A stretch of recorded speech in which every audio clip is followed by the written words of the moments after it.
Thank you for watching the Shikama Live Show. This is a very serious video. I'm talking specifically about investors in black startups, black companies, right? I read somewhere that black startups are 1/400th of white startups. I didn't even know such a number existed. I present to you in the information box 20 angel investors that are black and invest in black startups. I recommend that you favorite this video, put it on your watch later list, like it, and put it in your I gotta have this video forever. This list will provide you with investors who will definitely invest in your company. What I mean definitely invest, but they are more likely to invest in your startup. For all of you wanting to start a company, and apparently I have my work cut out for me.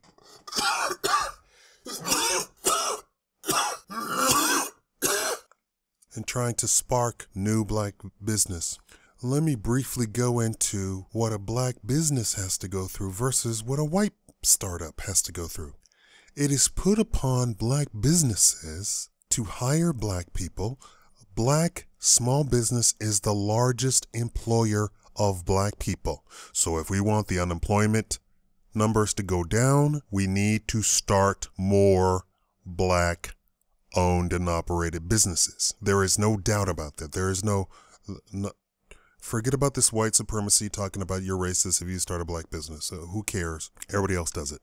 Now, we need more black businesses. Black businesses are also looked at to help eradicate poverty in the inner city. Now, if you want to really start a whole bunch of black businesses, the very first thing you have to do is go down to City Hall and tell those idiot Democrats to take away all of these fees and that fee and this regulation and that regulation. That is why black businesses don't start. Black people are not lazy, which is ridiculous since we were slaves, right? We actually built the damn country, and I can't say that enough, right? That whole notion of slavery, lazy, comes about from the book The White Man's Burden, which saying that we have to beat and keep the lazy black man working day in and day out.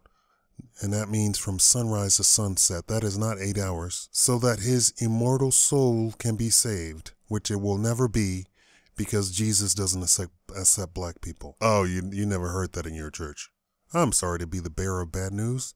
Yeah, that's what it's about. And that's where the whole lazy Negro comes from. It doesn't come from a Negro being lazy. It comes from a white man saying that it is his duty to beat to death black people and put them to work so that they won't be lazy. Not that we were lazy. It's just that this is a preemptive strike. We have to have slaves and work them as slaves and work them to death because that is our duty. So it is the black startup, the black business that has to hire black people to lower the poverty rate in the community. But they can't do that because Democrats, who also come in black shades for whatever reason, I don't know why. These are the people that started KKK, brown shirts, redlining, Black Wall Street. These are the same people who did that. Democrats who have hated you from day one. But then they turn around and tell you on the news that it's the Republicans that hate you so much. No, it's the Democrats who are still in power with their boot firmly planted on your neck. So black businesses are put upon, if you understand what that word means. So black businesses just can't be a black business. They have to be a black center of community that helps the community out by doing stuff that government should be doing, right? If we're going to eradicate poverty, but we can't eradicate poverty if Democrats are in power in City Hall, running up taxes, creating thousands of new regulations each and every day, creating these fees and this license is a tax that the black business has to do. Now, does the white business have to pay those fees? Yes, they have to pay that, but the white business doesn't have the burden of hiring white people or, being some sort of weird foundation for the white community. If we build, let me give you a prediction how this ends. If we build 1 in 10 black people own a business, this entire thing disappears. Everything disappears. And now I said that before, and I had those Sambos and those shucking and jiving Negroes come into my video and tell me how you can't say that. You can't. That will always be with. No, I'm telling you, I know better than you. If 1 in 10 black people owned a business, there would be absolutely no racial strife, no white supremacy. It would not exist. 1 in 10. I already created a business called 1 in 10, actually, years ago. I still have it. 1 in 10. 1 black person out of every 10 black people. If we owned that many businesses, this whole nightmare would disappear. And you would also, when you get to about 1 in 100, because we're at 1 in 200, we got a ways to go. By the time you get to 1 in 100, you can wipe your butt with the Democrats. You can tell them to go to hell and take away their taxes and take away all the regulations. You know, all of these taxes and regulations, they build upon themselves. Because now that I created this regulation, I need a department to keep track of this regulation. Oh, I have a new department. I want this department to grow. We need more taxes so that this department can grow. Oh, we need more regulations because we need more government. So let's create more agencies to track these regulations. And we need more taxes to pay these agents. And it's a circle, circle, circle, circle, circle. Until you start standing up and realize the crap that you're actually in, you're not going to get anywhere. None of this shooting. And then when you get some money, then you can tell the police to go to hell and get out of your neighborhood. We don't want you here. You're shooting our kids. Get out of here. Just go on. Get out of here and say you will not pay taxes to fund that police department. And oh yes, you can have your own private security. There's an option for everything. With money. You hear me? With money. There's always another option. There's always a different option.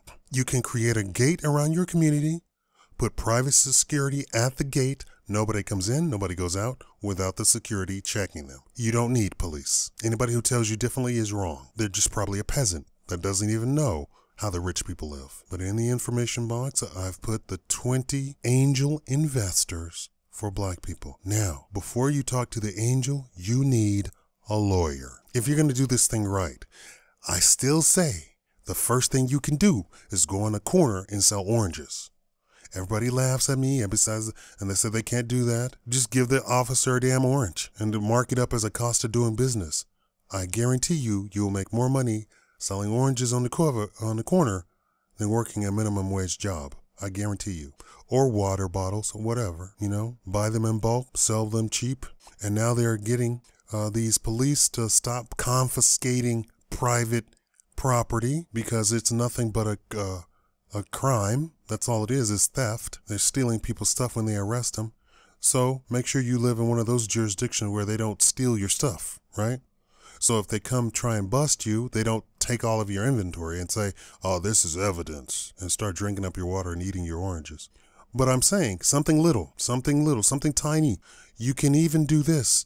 You can go to somebody else's shop and say, can I sell something in here on consignment? Meaning, I'm going to put a post in here of clothing. You get a cut, I get a cut when they sell it, when the stuff sells on it. Or put a vending machine in the shop, whatever multiple streams of income, right? Have you 20 vending machines in 20 different locations? The ones that do the worst, move them to a different location. And you do that over and over and over until they're all producing top dollar. Do stuff on consignment and sell on the corner. Hey, multiple streams. There are a lot of investors who will tell you, just get out and sell. Sell anything. I don't care if it's a blank notebook. Just get out and sell. And the experience will then show you how business is going on, what business is going on. There's a lot of people, entrepreneurs, who said they started in school, in elementary. selling stuff, bringing candy to the school and selling it. And the school doesn't say anything, and they don't really know. And a lot of these stupid schools with the bad vegetables and bad meat, and not serving any cookies or anything like that, that should be your prime ground right there. Sell candy, sell cookies, something that won't spoil in your locker. I've had several teenagers ask me about business, ask me about finance, ask me about economics, ask me about how to start a business. I mean, it's really encouraging to me that they came across my video and that they were really encouraged by it. So here's the list of 20 angel investors. I want you to take all of their names down. There's some information in there about them. I want you to research each and every one of them and contact them. Have some sort of idea of what business you want to start.